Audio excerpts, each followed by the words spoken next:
Bueno, chavos, sigamos con los videos, con la serie de videos que estamos haciendo con relación a introducción a la contabilidad, pero también vamos a observar normas de información financiera para que de esa manera hagamos un correcto análisis y podamos introducirnos adecuadamente a este mundo de la contabilidad. Bueno, chavos, hay dos videos previos a ahora sí que este video. Los invito a que lo vean y pues vamos a continuar con el análisis precisamente de la NIF A1.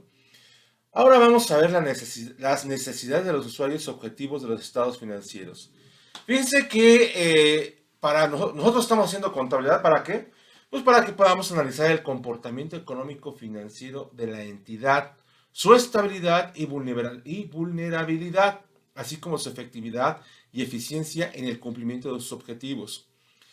También vamos a ver la capacidad de la entidad para mantener y optimizar sus recursos, obtener financiamientos adecuados, retribuir a sus fuentes de financiamiento y en consecuencia determinar la viabilidad de la entidad como negocio en marcha. Fíjense, chavos, que en muchas ocasiones nosotros buscamos o tratamos de no generar contabilidad.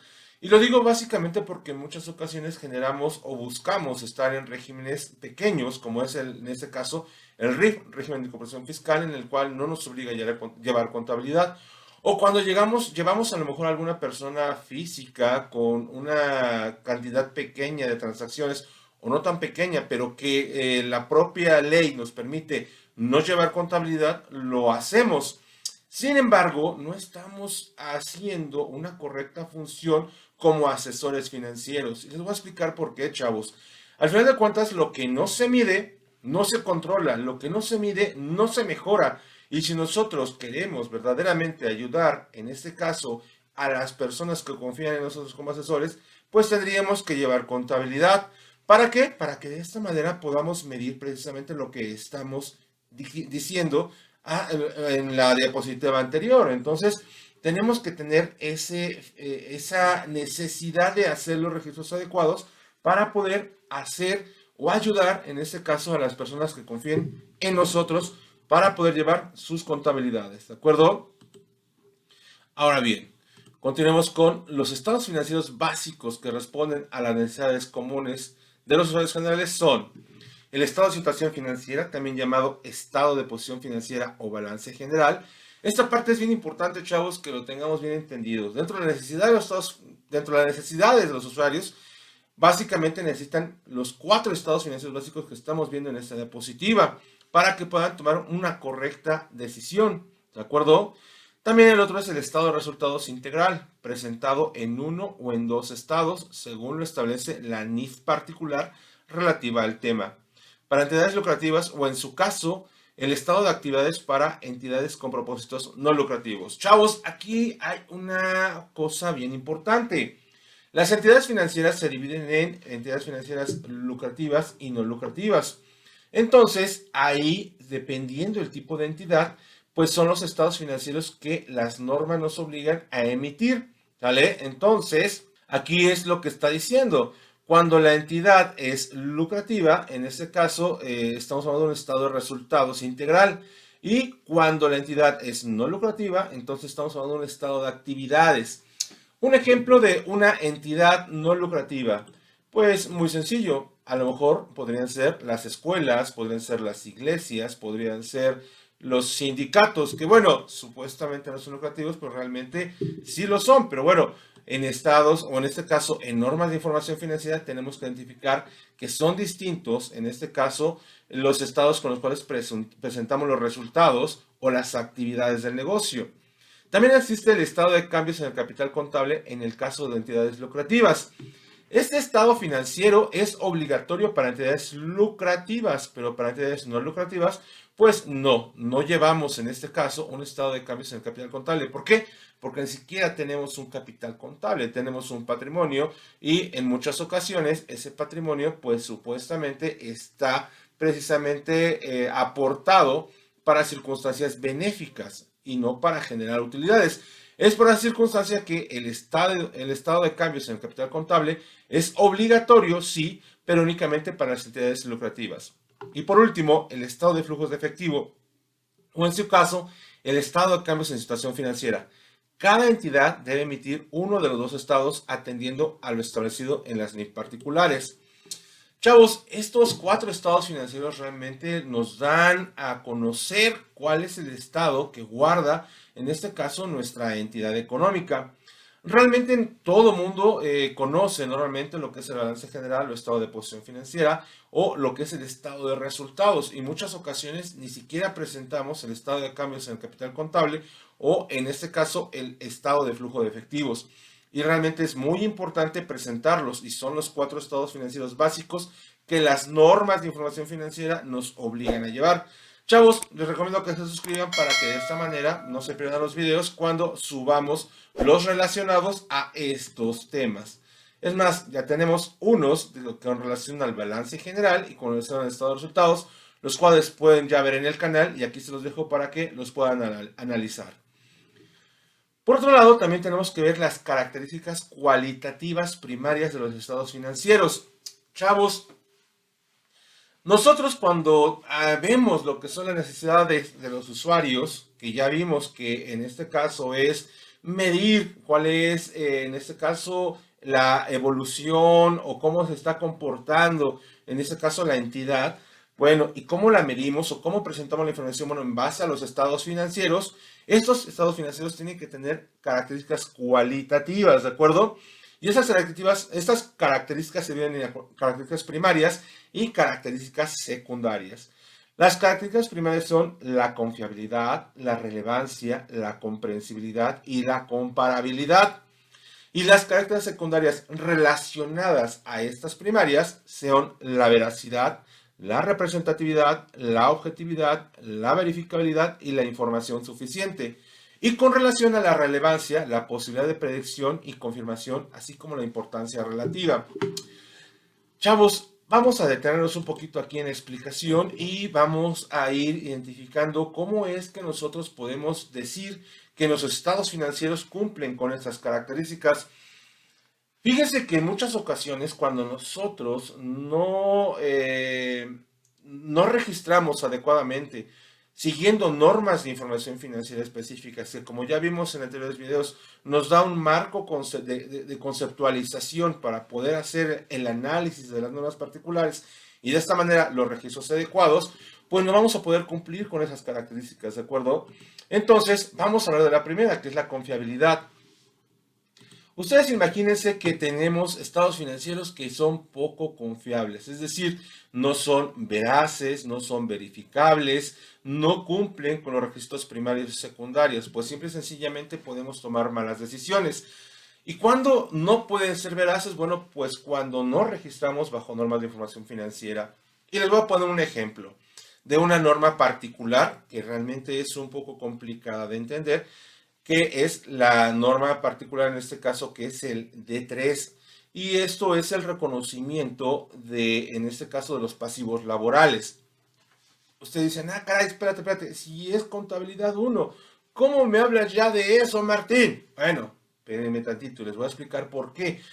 A mí sí me gustaría que ustedes estuvieran digamos, en el radar, que cada vez que nosotros hacemos un registro contable, nosotros estamos, en este caso, informándole de la situación económica que guarda la entidad a los socios, accionistas o a su propia empresa. Imagínense que ustedes son colaboradores de alguna empresa y salen, en este caso, bueno, cuando salgan de la universidad, ustedes son contratados ya como contadores en la organización. Desde el día 1 que ustedes se presenten, en este caso a la organización, ustedes ya van ganando derechos. ¿Cuáles derechos? Bueno, en ese caso a una indemnización o a una liquidación en caso de separación, ¿de acuerdo? Entonces, imagínense que hay trabajadores que ya tienen 1, 2, 3, 4, 10 años, 15 años. ¿Cuánto dinero puede deber la empresa por estos pasivos laborales? Por tener tantos trabajadores con tantos años, ¿de acuerdo?, trabajando en la organización. Bastante dinero puede ser. Entonces, si nosotros no registramos estos pasivos laborales en contabilidad, podría ser que no porque no lo estemos, digamos, no de mala fe, pero estamos no registrando lo que está sucediendo al interior de la organización por cumplimiento de circunstancias legales. Y a lo mejor podríamos decir que la organización vale a lo mejor 1 millón de pesos, cuando a lo mejor la organización vale 500,000, porque los otros 500,000 ya son pasivos, lo debemos. Entonces, cuando se adquiere una negociación, bueno, tenemos que identificar estas circunstancias. Entonces, como ustedes ven, realmente ahí es cuando identificamos que hay confiabilidad en este caso en la contabilidad, cuando hacemos los registros adecuados, los registros correspondientes que pueden afectar adecuadamente en este caso, a la información que presentamos. ¿Cuándo es relevante en este caso la contabilidad? Chavos, imagínense que ustedes puedan predecir qué es lo que va a suceder dentro de 1 año, 2 años, 3 años. ¿Qué creen? Sí lo pueden predecir. ¿Cuándo? Cuando nosotros hacemos registros adecuados. Y esa predicción también la podemos, en este caso, comprobar. ¿Cómo que puedes predecir, Martín? Pues sí, muy sencillo. Imagínense que nosotros podemos tener el análisis de cuánto hemos ido creciendo en las ventas y también podemos tener el análisis del por qué hemos crecido en las ventas. ¿Cuáles han sido las estrategias que hemos implementado para poder aumentar, en este caso, el flujo de efectivo del negocio? Bueno, pues eso lo podemos tener en base a información financiera correctamente registrada y con lo cual, pues nosotros podemos, en este caso, cumplir con esta característica primaria, que es la de la relevancia, ¿de acuerdo? Y es como aquí dice la posibilidad de predicción y confirmación, así como la importancia relativa. ¿A qué se refiere esta parte de la importancia relativa? Bueno, chavos, dependiendo el registro que ustedes vayan a hacer, pues puede ser relevante o no relevante. No es básicamente en base a los montos. Podría ser, sí, en base a los montos, sino también en base en cómo pueda afectar este registro a la toma de decisiones. Entonces, ahí es cuando entra la parte de en este caso, la importancia relativa. También está la parte de la comprensibilidad. Chavos, ¿cuándo es comprensible la contabilidad? Bueno, cuando nosotros podemos, en este caso, registrar bajo normas de información financiera, nosotros podemos hacer la contabilidad muchísimo más sencilla y en este caso comprensible para cualquier lector. Normalmente la verdad es que las normas de información financiera preparan, en este caso, información hacia el exterior, para tomar decisiones hacia el exterior, es decir, preparan no solamente información financiera para que los socios o accionistas tomen decisiones, sino también prepara, en este caso, información financiera para, en este caso, para trabajadores, para proveedores, para clientes, para el propio sistema de administración tributaria o como se llame en su país, ¿no? O sea, para el sistema de tributación. Entonces, eso es lo que tiene que cumplir la contabilidad, debe ser comprensible. Por otro lado, debe de ser comparable. Lo que les decía yo en el video anterior, nosotros en ocasiones si registramos inapropiadamente y hacemos caso, en este caso, nuestros maestros fiscalistas que dicen, ¿sabes qué? Tienes la factura, registras, si no tienes la factura, no registras. Entonces, podríamos generar una falta de comparabilidad en la información financiera, porque esta se da cuando nosotros registramos en base a normas. Nosotros podemos comparar no solamente la información de nuestra empresa con otras empresas, sino también la información de mi empresa con periodos anteriores. ¿Para qué? Para que de esta manera nosotros podamos ir analizando qué es lo que está sucediendo, cómo vamos creciendo, decreciendo, cuáles son las cosas que hemos hecho bien, cuáles son las cosas que hemos hecho mal, siempre y cuando registremos bajo normas de información financiera y podamos comparar gastos contra ingresos adecuadamente de los periodos que queramos, en este caso, comparar. ¿De acuerdo, chavos? Y bueno, ahora vamos a lo que es los elementos básicos de los estados financieros. Fíjense, chavos, que esta parte de los elementos básicos de los estados financieros, pues nos van a permitir identificar cuáles son los registros correctos que tenemos que ejecutar. Pero, ¿qué creen, chavos? Estos se van a quedar para el próximo video, así que suscríbanse al canal si es que quieren enterarse, manita arriba si es que les gustó el video y por favor compártanlo que mucho nos ayudan con eso. Que tengan un excelente día y estén muy bien y hasta pronto. ¡Éxito!